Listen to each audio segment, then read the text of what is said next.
No sport in the world brings the wins home like racing. It's one-of-a-kind, high-speed, high-stakes action, and NYRA Bets takes you there. Place your bets and watch the races live from anywhere. With NYRA Bets, make easy, secure deposits and promotions every day to earn reward points or cash. Download the NYRA Bets app or visit NYRABets.com.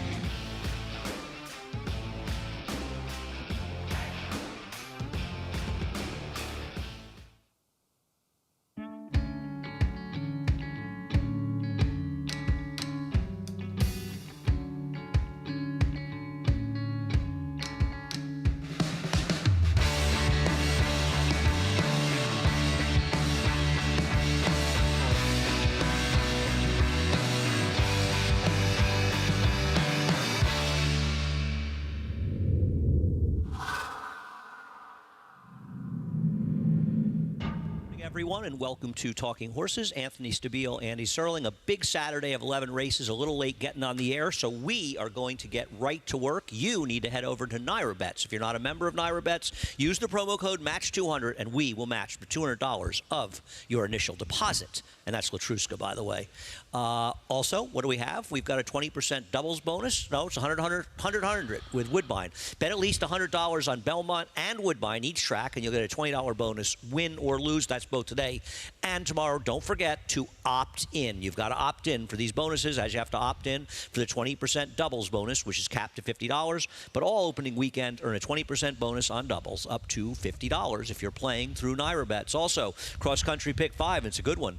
Got the two stakes here, the 9th and 10th, which we'll be talking about. The third leg of the Turf Triple, the Woodbine Mile, the Grade 1, race 10 at Woodbine, and the 8th and 9th, two stakes a few hours later, actually, at Churchill Downs, the Iroquois and the Pocahontas.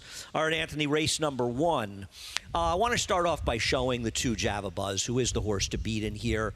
An unlucky loser first time out to a horse, Red Danger, did come back and win a stake at Kentucky Downs. As we said, we'll take a look at the pan and the head-on of the beginning of the race. And you see breaking a little bit slowly there, just a little bit, but then steadied after that. And wanted to show you what happened to show this horse getting steadied out. And I thought, really, Java Buzz ran well, but also ran well as we get the head-on up there. Behind a horse that came back to win a stake race. And Java Buzz was good in here, and you're going to see they're going to crowd right there, and that's when that horse gets really tight. The horse, and maybe the 2 up front now, actually came over. Good effort by this horse, the one to beat. Yeah, I didn't want to try to beat this horse today, and I figured off that break, and really the trouble after the break. Good trip after that. Yeah, good trip after that, but still put in a nice run. Second time Linda Rice. I wasn't going to try to beat this horse today.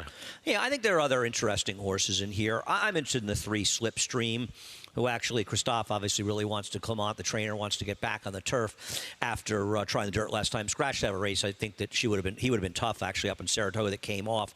Watching this horse's first race, he looked like a horse that really needed that first race, hoping he can move forward. No illusions that he has to beat Java Buzz. You do have a couple others. Smoke and Tea on the rail for Shug McGay's interesting horse. The Dam is 2 for 2 with her production on the turf. Now, they were pretty much equitalented, the foals, on the dirt. And Wine Princess, if people aren't familiar with her dam is a Zari. So there is some talent. It's not so much turf, but there is some, and is a war front. And also, you've got a gigantic pedigree on the outside in Figlio Del Rey, a rare Galileo in the Damn I'm a Chatterbox. A full to this one sold for $7 1/4, a filly at the Keeneland sale. Yeah, I'm a Chatterbox tried the turf one time, but like you said, I thought she was a little bit interesting. I put her second in here. Yeah, but this is obviously a turf meant horse with a Galileo, so an interesting first-time starter. See how it plays out in race number 1. Race number 2, as we move over to race 2. So, talk about Winning Drive. I'm sorry. Go ahead. I had a tough time with this race. I can see. And Winning Drive is coming back off the July layoff. A little bit of a freshening. This horse has run well enough fresh in the past.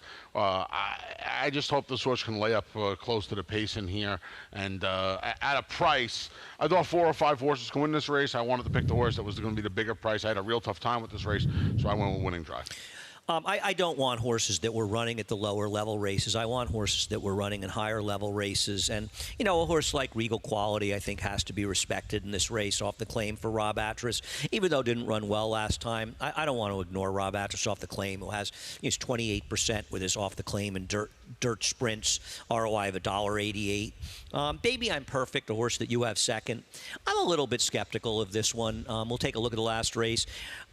Really got everything his own way, and I've got him in the mix somewhere, but I bet him last time, and at the end of the day, he had no excuse to lose this race. 7 furlongs isn't the problem. He's a router, actually, and he got away with a slow pace, and now he's in a race that's going to have a faster pace at 6, and I just thought he had everything sort of handed to him, and he still couldn't seal the deal last time. Yeah, I don't disagree with that. Listen, there's not a lot of good current form coming into here. So for me, these races normally are a little bit more formful. Like I said, I can't disagree with anything you're going to say about any of the favorites in here, really about any of the runners in here. I like the 2 Big Mountain, who's the inside speed. Dylan has to go from the inside, and I think that his form is dirtied up.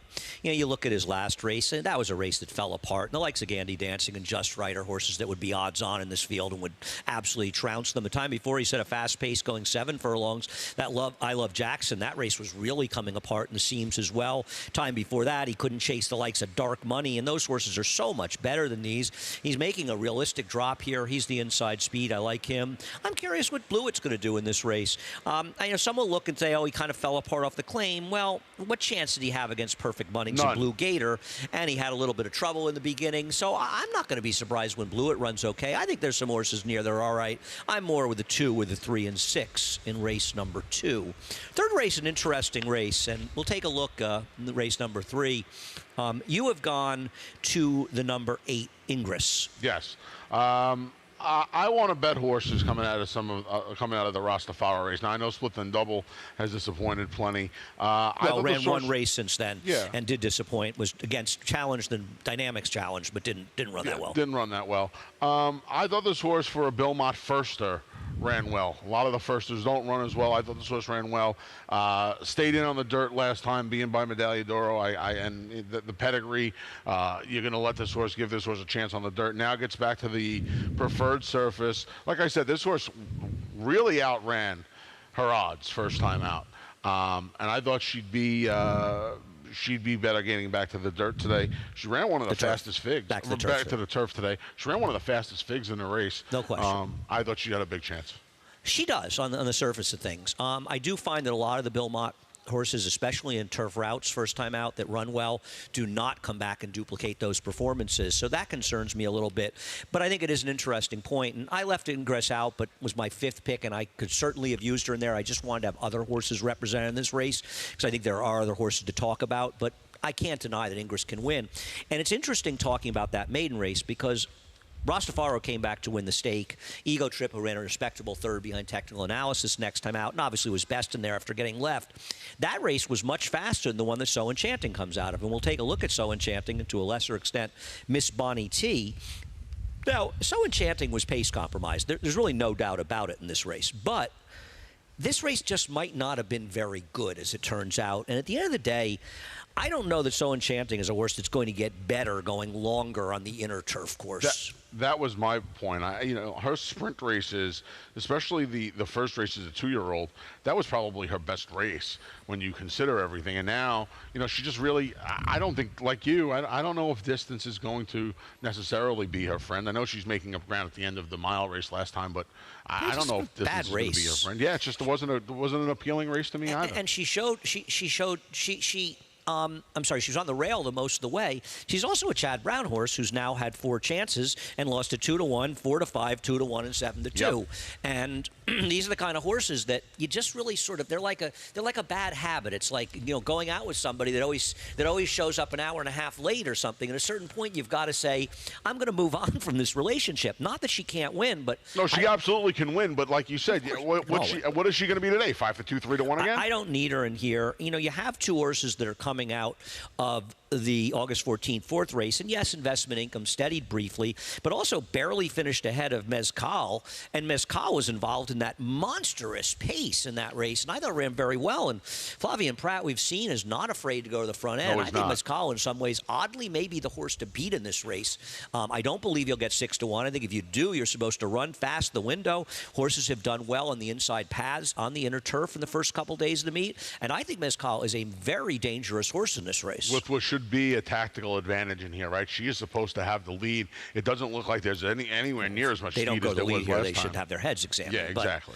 I mean, the eight's not slow, so she could be a bit forward. So she may not be compromised. I like bipartisanship for Graham Motion. I worry a little bit that she gets left a little. She got left about a length last time out. Now, she got herself right into the race in that last race. But I worry a little with the Europeans. For what it's worth, Graham Motion has tremendous numbers with these Euros coming over here. Very, very strong. And the reality is that she finished 3 1/4 lengths behind Horse Pearls Galore, that while she's, I'll put it this way, if she was in the Pebbles tomorrow, she'd be a heavy, heavy favorite. She not only won the Group 3, and remember, bipartisanship was not running in a maiden race last time. She was running in a Group 3. Right. The winner of that race, Pearls Galore, came back to win another Group 3 in her next start. And then last Saturday at Leopardstown, she finished second and ahead of Mother Earth, who did have some traffic trouble, but ahead of Mother Earth, who's one of the top 3-year-old fillies in all of Europe, who races for the Coolmore Connections in the Group 1 matron. So this horse ran against a serious horse. Graham does well with these horses, and there's a chance that she's just better than these horses. Well, yeah, there's nothing in here that's going to scare you away from betting the shipper. Race number 4, I guess the 5 Moretti's going to run in the Greenwood. We'll take a quick look at Lone Rock winning the Birdstone. Only Lone Rock can lose this race. Nobody in this race can beat him. If he fails to show up, then maybe he'll lose, but I don't see anything about his form. A horse that has won 7 of his last 8 races, won him impressively, loves the distance, and he's going to pay about $230 in this race, and he's just a complete joke on paper. Outside of Latruska in the Distaff division, can you think of somebody more dominant in the division right now than this horse? He might even be more dominant than she is. No, he's significantly more dominant than she is. He's winning races by open amazing. Lengths. She's winning races amazing. in close photos, so I don't think it's a He's been amazing. It was a fantastic claim and a smart move to stretch the source out. And, yeah, I mean, I don't know how you like you said, he can lose. He has a chance to avenge his loss in Temperance Hill at Oaklawn, in the Temperance Hill at Belmont. That's right. That's right. I think I said that to owner Jay Provenzano. So, mile and 5/8. If I have to hear one more time that Rocketry broke Man of War's record in this race, the first time they had run the distance since Man of War was alive, really. Anyhow, I don't have anything else to say about this race, to be honest with you. Maybe locally owned. The pace could be honest in here. It probably won't be, but it could be. I'm not trying to beat Lone Rock. No, me either. This race begins a mandatory pick 5, races 4 through 8. Middle pick, bonus pick 5. Yes, obviously a lot of people will be singling here. If you beat this horse somehow, I hope you hit the pick 5. You deserve it, and you'll get paid. Race number 5 at 6 furlongs on the Widener. Obviously, there was some complexion changed. I don't know what Anthony was smoking when he handicapped this race, but regardless, you have 2 horses coming out of the 6th race on August 12th, and they are the 13 who gets in, Cricket West, but also the number 2, My Cara Mia. We'll show the race, the quarter to finish on the pan and head on. It's important to show that head on because it's important to show what happened to My Cara Mia. Now, she saved ground, but frankly, it was a good trip for Cricket West as well. She was in the 2-path, and she angled out in the stretch. Thing is that Cricket West had a very clean run on the outside in the stretch, and you see My Cara Mia is trying to come through between horses. The other horse keeping her in. The horse in pink keeps drifting out and coming there, and I think she was actually the one that committed the foul and kept her in. Now, you just know where to go for the 2. I'm not sure how you can look at this race, and we'll show the head-on, and assume that Cricket West is supposed to beat My Cara Mia. And now you've got a draw. I don't really mind the outside posts, but that's a significant difference. And My Cara Mia is in the red cap behind, has a brief seam there. Then the horse in green comes over, causes sort of a chain reaction at that point. There's probably an argument the winner could have come down in here. And My Cara Mia Mine was very unlucky.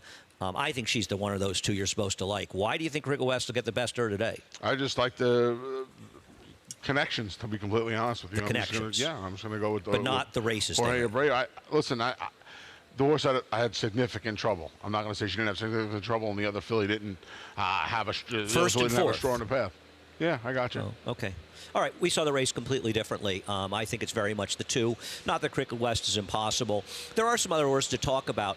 I am primarily think that you have to be against No Time Alone, a horse that I don't like even a little bit. I don't particularly like Open Till Midnight, who finished third behind her last time out and had trouble in that race. I think the Flip My Lid race is a very slow race, and I really think that she's the one that you're supposed to play against. You disagree. You have her second. Don't you worry about her having a tactical advantage in here if the other... Well, isn't Luis Saez going to go with Can't Hurry Love? I mean, I guess he can, but you're also counting on her. She's not very fast, Anthony. You're also. She's never run it particularly fast. I understand that, but she's not fast. Johnny puts these horses on the lead, and well, he puts speed horses on the lead. Yeah. She's not fast. No, I couldn't care less where she is. She can be in front. I don't like her at all. Okay. I think that she is the reason that this race is playable. We disagree, but no, I'm not worried about where she is in the race. I don't think she's very fast early, and I don't think she's very good. If she beats me, I'll lose. I can live with that.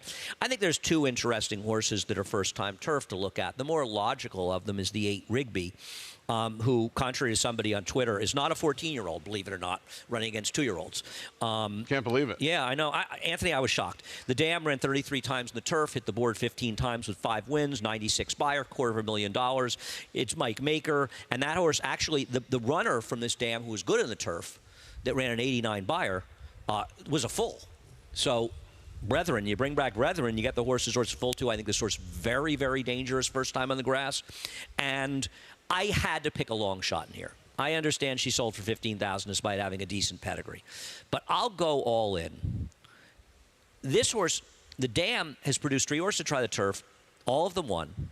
They're all improved horses. The Dam was a 6-time winner in the turf, 96 buyer for John Terranova. Very, very solid turf pedigree for this horse. Now, one of the foals was a Street Boss, who's a solid turf sire. The other 2 foals were not particularly strong turf sires, to say the least. So this horse has every right to really improve in the turf. It's going to be a gigantic price. You've got Jose Lezcano, who I thought gave an unbelievably great ride on that Shug horse to win the second race yesterday, a good ride in the last race. I have to take a shot with a horse like this at a big price. In a race where, honestly, I don't think there are any killers, the ones that ran. The ones that ran on turf, yeah. This horse also, it says unseated rider warm-up last time. Ran off briefly, it said. Yeah. Now, I don't know what that means. Right. Brief is in relative terms, but no, that's a good point. Yeah, I think this is an interesting horse and what I thought was a very, very interesting race. Race number 5. We will be back with the pick 6 after a quick break. No sport in the world brings the wins home like racing. It's one-of-a-kind, high-speed, high-stakes action, and NYRA Bets takes you there. Place your bets and watch the races live from anywhere. With NYRA Bets, make easy, secure deposits and promotions every day to earn reward points or cash. Download the NYRA Bets app or visit NYRABets.com.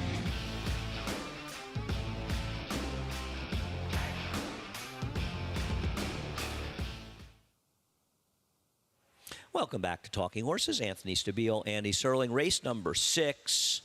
I wanted to start the conversation, race 6, with a horse, Frosted Oats, who I'm trying to figure out what they're thinking. Because the first time the horse ran in the dirt, had some trouble at the start, but ran abysmally, but did take money. Then came back and ran well on the turf. I'm not sure. Why wasn't this behind 2 Chad Brown fillies that are monsters? So why is the horse back on the dirt? I have no idea.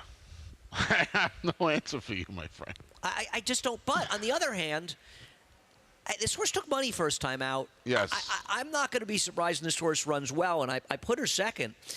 Is there a story on your top pick? Yeah, I had a little bit of a push on this horse. Is it as good as the stories on those Chad Brown horses? Because they finished a combined 76. I have to talk to my source. No, maybe you should just stop listening to that source. I think you need to talk to him. Yeah. Just whoever that source may be differs from other sources that were available, actually, that may have known better. Yes, I had a little push on this horse. Apparently that work back on August 31st was really good. And I'm going to take a little chance at a big price. I didn't have a morning line. I didn't realize this horse was longest shot on the board. Yeah, another race where I had a tough time. So this is a tip. You picked the two because you have a tip. I picked the I leaned to the two because of a tip. I will be using multiple runners in my pick fours and pick fives. I like the one hot fudge in here. To me, this was a classic Linda Rice, a horse that's barely supposed to be a dirt horse. Linda got the horse into a turf race at Belmont in July. For whatever reason, maybe she didn't want to run the tougher maiden races up at Saratoga, and she's obviously smart in coming back and doing it because we'll see who's good. I have heard the 3 might be the best workout horse, Circleback Jen, a horse I did not include. I didn't know what to do with the Fortune Ensemble because really she didn't do much running, but it was a muddy sealed track first time out, and a lot of Chad Brown's 2-year-olds did not run well in Saratoga. We'll see if they're just bad horses or if they're able to improve. It's a strange race, right? Because, you got the firsters, you got the one that ran on the turf, the 4 caught mud. Yeah, I think the key is to stay away from the 8, who I did put 4th, but because I didn't know anything about the firsters, because that horse's first race was really a bad race. But again, it was on a muddy track. Well, it was on a harrow track. It wasn't really muddy. It was on a muddy harrow track. That's more like a good track. It's not that. The horse was bad in there, didn't get bet that day. And I know the Asmussen horse won yesterday, but got a 61 buyer riding a bias, and that horse won because that field fell apart like it just disintegrated in your hands. Race number 7 is a fascinating race. But before we discuss what I find fascinating, why don't you tell us what you like about Space Launch? This race does kick off the late pick 5. Yeah, this is late pick 5 time. I've always been a fan of this horse. I didn't think this horse. Well, I don't know about that, Andy. Why? This horse came off of a May break, almost 3 months. Comes out of the safe conduct public sector race. What about the last race though, when it ran against Never Explained? Well, the horse is breaking from post 11 off an almost 3-month break. The horse had a much easier trip than Never Explained. Yeah, I understand that, but I also know the horse was. I'm sure you do. Broke from the outside. I'm hoping that Almaty goes to the top, and Manny Franco is able to just sit right off of the other speed. Almaty is the speed. As opposed to going to the lead in here. I think the last race will be a useful one to have on the Space Launch. What's the good race this horse has run? I don't know. I thought the safe conduct race was fine. I don't think this horse has run really run a bad effort. The 2-year-old figs were fine. I thought the 2-year-old races were fine. I thought the race behind safe conduct and public sector was good enough. Really? The horse had a dream trip that day. Okay, we disagree. I didn't like this horse last time. I wasn't sure why this horse was favored. I know you've liked him in all of his races, but I didn't see this horse. But hey, listen, I suppose anybody can win. I thought it was a very interesting race. We'll see what kind of trips they work out. But the interesting horses are the ones coming out of the 7th on August 15th, at least in my opinion. And I want to watch a bit of that race. So let's show the first quarter mile, the pan and head on of that race. And I don't really care what happened at the end. I care what happened at the beginning. This was when the rails came down in the inner. And if you weren't saving ground for a significant portion of the races, you had absolutely no chance. So here's the nightmares. Never Explained was 3 to 4 wide in the first turn, 2 to 4 wide in the second turn. Shouty was 5 wide in the first turn, 3 wide. You're going to see Never Explained sort of rush up and then put. Oh, we want to. Okay, please roll this head on through the turn, guys, so we can see it, not before the turn. There's Shawty in the thank you very much. The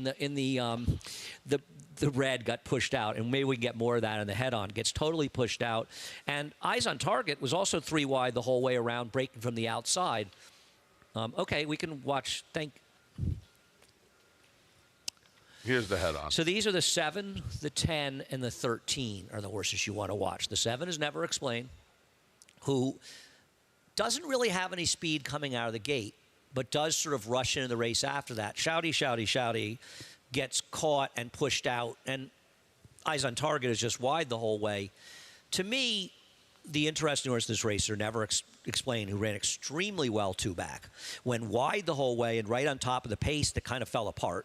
And lost to Sifting Sands, who had a much better trip. Mirror Mission was blocking the stretch, but a better trip, and came back to win. And then Never Explained got this ridiculous wide trip against the bias the next time. Now, I don't know if Shouty is ever going to find that form that he hinted at as a 2-year-old, but he certainly had no chance in that race. He caught off the turf races. He had a ridiculous trip in the Woodhaven. I'm hoping they can work out the right trips. The inner turf has been tricky here. The inside has been a real advantage. So part of it's luck, part of it's getting in the right spots in here. But I'm hoping these two, as opposed to Eyes on Target, who breaks in the far outside in here, can get the right trips. And I think they're very interesting. We do have to talk, though, about Southern District. Why is this horse back on the turf? You know, off the maiden win, I think we both thought this horse was going to go on to bigger and better things. No. Off the debut. On the turf. This horse ran very well on the turf in his debut. Behind Cellist, who ran well, and he was best that day, but then he stunk at Keeneland. He actually ran fine last time at Saratoga. First of all, it was a fast race. Second of all, he was sort of inside, spinning his wheels, taking a lot of kickback, which may have been a bigger issue in Saratoga than I initially thought. And he ran fine in there. I thought he was going to run a dirt race on closing weekend, the race that was won by that Todd Pletcher horse that had beaten Pipeline. It's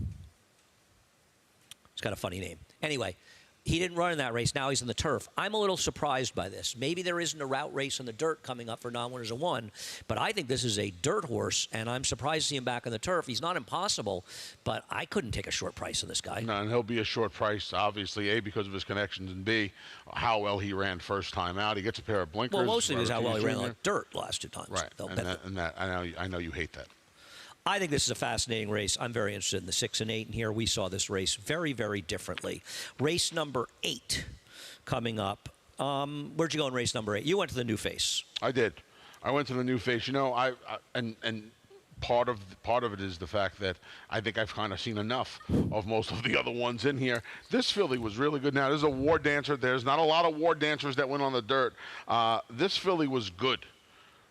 This filly was good. You don't think she just beat a bad field? She may have. She may have beat a bad field, but she did it the right way.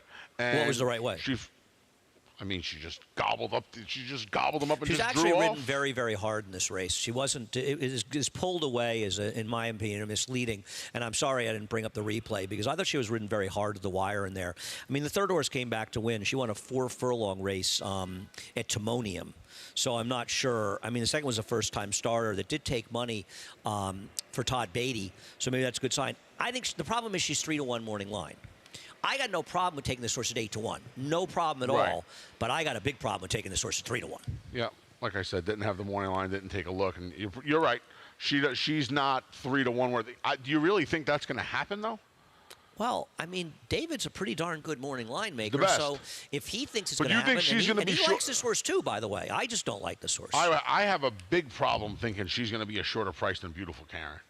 Well, I think people are sick of Beautiful Karen. Speaking of Beautiful Karen, we'll show the race that she ran 2 back, I believe. And this is a race that Honey Money ran 2 back, but particularly out first. And I want to show the start for the number 6 and 8, and then we'll show the head on. Because the 6, OK Honey, took some trouble here, but actually the horse who took the worst of it, was actually the number 8 out first. And you'll watch them right now as they come together. Watch what happens with these two horses. 6 comes out, the 1A comes in, and the one who really took the worst of it was out first. Now, they both ran a little bit towards the end. I think they're both contenders. Now, a concern that I have is the way the racetrack's been playing. Because we have a main track, as we'll pick up the stretch run, you'll see Beautiful Karen running second, that has been extremely kind to speed and inside players.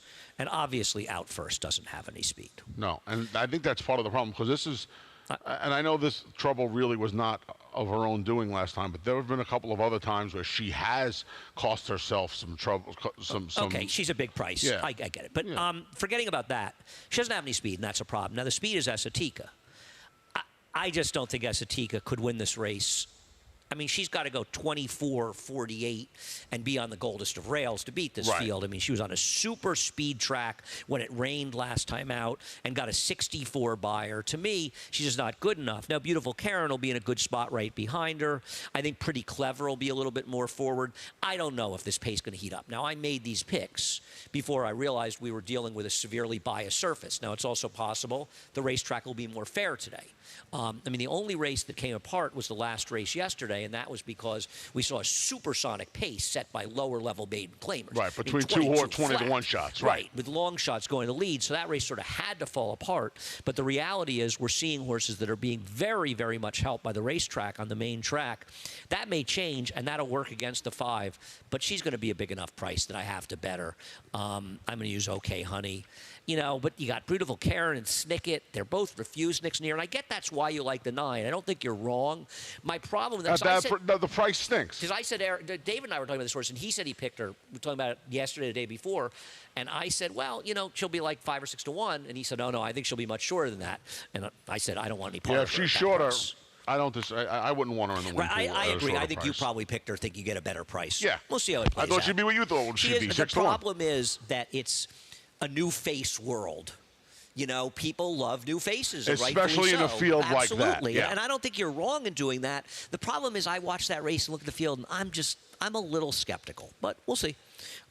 She's obviously an interesting horse in there. The 9th race, the Jockey Club Oaks Invitational. I want to start out by showing the Saratoga Oaks Invitational. You like Higher Truth in here over, and you don't particularly like Creative Flair. I picked Higher Truth over Creative Flair as well. Why do you prefer the 2 to the 1? I just think as she's gotten better with some distance, and I think she's going to be in an advantageous spot in here. I put her on the lead in here. No, she's not in the lead. Well, who's going to be in front of her? Madone could be in front of her. If they're smart, she'll be in front of her. I actually think Creative Flair will be in front of her today. I think the connections. Now, listen, my problem with Creative Flair is I'm not convinced she wants a 1 3/8. I thought in the pre-Chloe, even though she lost to decent horses, she should have won that race. She was 6 to 5. She was in front, and they ran her down. I thought she had a chance to catch Higher Truth. She wasn't that far behind her. She was in a loose pocket. And there's an argument in the last race that she was losing ground to her in the later stages. Well, that's what I was going to say. So I wonder if a 1 3/8 is the problem. But I also think that Charles Appleby and the Connections were not happy that Mike Smith took his horse back last time. And I think that they're going to go to the front like they did in the pre-Chloe 2 back. So I actually think that she's going to probably be ahead of Higher Truth in this race. I still prefer Higher Truth. Don't get me wrong. I'm not. I think they're. I was sort of flipping a coin with them. I'm not. You know, I would. If somebody put a gun to my head, I'd say if one was a significantly higher price, the other one, I'd but prefer they that won't one. be. You know, they should be the same price. I'm a little skeptical. She wants more distance. I agree with you. I have no concern with Higher Truth. She seems to want more distance. Yeah. She seems to be fine. I thought she ran fine. But in all fairness, Higher Truth was also very, very much with the flow of the race last time. No, I don't disagree with anything you say. She's on top of a slow pace, whereas Creative Flair has to make up ground into the slow pace. I don't disagree with that. And I like Harajuku. I'm not sure which one. We're actually going to go back to the pre-Cleopatra because she's the only video, and this is 5 races back, that I could find of hers on YouTube. It's really nice, though. You can find the races, the back races on NYRA Bets. We have all the European racing. If you go to Racing Post, you can find out which race it was. So you don't have to watch every race to figure out which race you're looking for. So you can look through, and it's all sort of there at your fingertips. And this is her win. She won fairly easily in the pre-Cleopatra, and she was only 5 to 1. She beat Inkerville, who came back to win the Grade 1 St. Allery. She only lost by a length and a half in the pre-Diane. And I know it's a big length and a half, but Joan of Arc, who won's a very nice filly. If you look at her last 2 races, she hung a little bit last time. I won't disagree with that. It was a very soft course, and those are very good horses that she was running against. The time before that, in the pre-CK, she actually ran much better than that. She tried to come through on the inside. She wanted no part of coming through on the inside, and they had to angle around. And when they got her outside, horses in the clear, she was really getting her momentum going, but the race was over.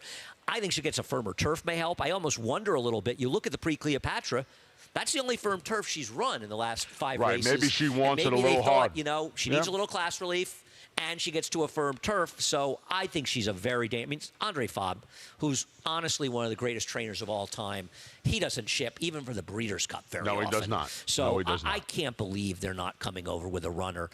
Shantasara is an interesting player in here, a horse that we both left out, but I'm not sure we're right. I don't know that she rates to get. We'll take a look at her race at the Pucker Up. I don't know that she rates to get better with more distance. And obviously, Oyster Box isn't as good as these, but she destroyed her last time. Yeah. And she's not a bad horse, Oyster Box. No, she's not. She's not. She buried her.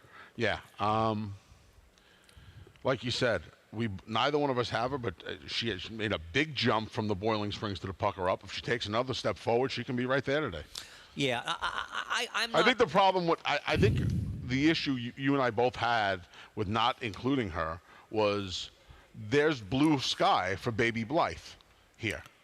Well, Baby Blythe, we'll take a look at her win at Saratoga last time. Now, to be fair, arguably so it was a function of the ridiculously fast pace. but she just absolutely Some of it. blitzed this field. I mean, you can get a perfect trip and still win impressively. She's a half to Family Way. Family Way won the mile and 5/16, one of those stakes at Kentucky Downs last week. Over a decent enough field. She got a decent trip, but she beat a good field. So I think that's probably something that even Shug probably thought, you know, Sure. the reason she can go longer. I mean, this race is a mile and 3/16. You know, she's American Pharaoh, but he's a pioneer of the Nile. There's supposed to be some guys. We'll get rid of that. That's for the next race. One replay at a That's time, a guys. preview for the next race, by the way. That is Baby Blythe, our crack team. Francisco, you know, you know why he's thrown? Because you told him that you were going to drop him to the second best Francisco. I did. If Francisco Lindor started hitting. And I think his game has been off since he started hitting. The 3-home run day, yeah. Yeah, I think since that he's. Anyway, this is a big ask, and I'm sure It's a huge But I think ask. It's a. Where does she stand? How legit was that last race? How good is she? Right. This is a horse that, based on her first race, and it's something I talked about in her next start at Saratoga, she could be a good one. We'll see. Interesting race. I'm going to actually argue this is actually the most interesting one in this entire triple, because the first one, you had Santa Barbara, who basically couldn't lose. Last time out, whatever. I actually think this is kind of an interesting Well, you group. feel. I mean, we didn't options. really talk about Maron, but you feel Because like there's 5 of the 6 horses can win this race. Well, I don't know if Tango can. Oh, no, that's the wrong race. I'm sorry. Yeah, yes, I agree. Right? I agree with you. The Jockey Club Derby Invitational. I'm going to start out with the horse that I like in here. Yabir. I would like, is that as in I would like Yabir? Your beer? This is the Great Voltigeur Stakes at York, one of Anthony's favorite races, Group 2. My second favorite race of the year. Fascinating was the Mediterranean, the horse on the inside in the lead. He ran off like he might have been a rabbit. Now, I don't know if he was or wasn't for Coolmore. And the entire stretch looked like the field was going to swallow him up. And yet he managed to hold second because nobody could close except for Yabir. And Yabir actually was not the more highly touted of the Godolphin runners. The other Godolphin runner who finished last, I believe, was a much, much shorter price, 3 or 4 to 1 in here. This is a horse that when they started rating him has gotten to be a better horse. I just think he's the right horse at the right time, and I believe he found the right field. Yeah, I don't disagree that he's the horse to beat. Quite simply because I was not impressed with either of Bolshoi Ballet's 2 races here in the States. So yeah, I mean, based off that last race, I would think he's the horse to beat. Okay, so we'll show Bolshoi Ballet's Belmont Derby. Why is Tokyo Gold going to turn the tables on him today? Well, don't you feel like I feel like Tokyo Gold was just left with a little too much to do this day. I like the fact that he skipped the race up at Saratoga, stay down here, come back to Belmont where he ran. I thought he ran really well. Yeah. Just following Bolshoi Ballet around there. I think Tokyo Gold is going to appreciate the added distance much more than Bolshoi Ballet. I couldn't possibly disagree more. Wow. I don't think the Tokyo Gold did any significant running in this race. I thought Johnny gave him a sensational ride. He followed Bolshoi Ballet, who he knew was the horse to beat. He basically sucked up for second in a 3-horse photo while Bolshoi Ballet just sort of laid to waste the field. Now, I don't disagree that Bolshoi Ballet was a disappointment. He should have won the race more easily. But you and I saw that race completely differently. I thought Johnny gave him an absolutely sensational ride, saved ground, just followed the horse he had to follow, and he got second because Johnny gave him as good a ride as he did. I think he can only win this race if Bolshoi Ballet completely fails to show up and Yabir completely fails to show up. Now, that may happen, but I saw it very differently than you. Now, as far as Bolshoi Ballet, I want to look at the Saratoga Derby where Soldier Rising finished second. I want to show the first quarter mile of the race, and then we'll show the last quarter mile. Ryan Moore was crazy aggressive in this race. I don't know why. I don't know why he was, but it was a plan that backfired because the pace just completely fell apart in this race. And that very much favored Soldier Rising, in my opinion, did no running other than getting a great ride. And Bolshoi Ballet, actually, by being very much forward in here, I think he ran extremely well. Now, I would hope, if you like Bolshoi Ballet, that the connections don't think we were aggressive last time and he lost. Let's take him back today. There's no speed in here. The speed in here is only tango, tango, tango.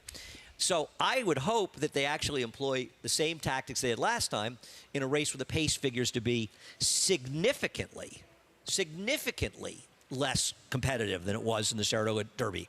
So, Oh, that's interesting because I thought Slicked Back would be the speed in here today. I thought Slicked Back was going to get to the top.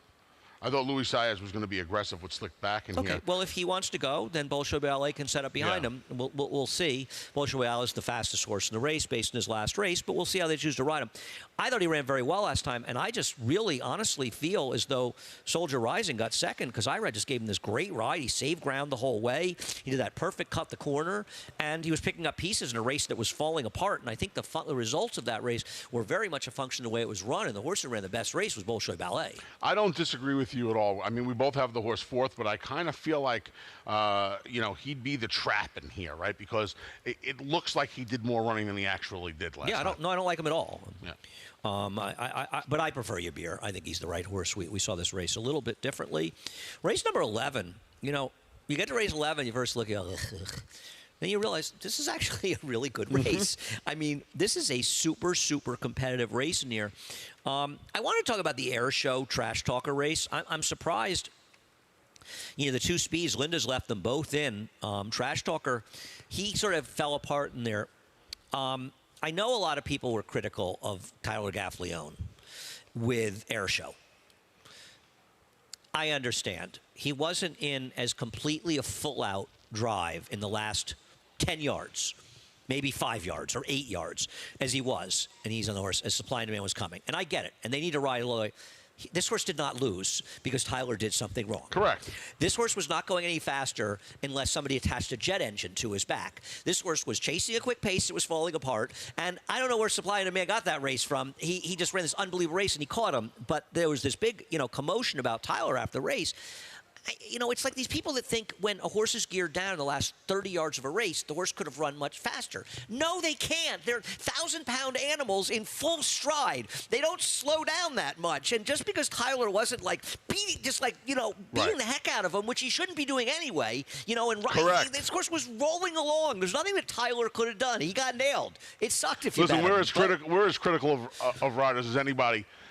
I don't know how you can think he did anything wrong. Yeah, I watched that a few times just to see.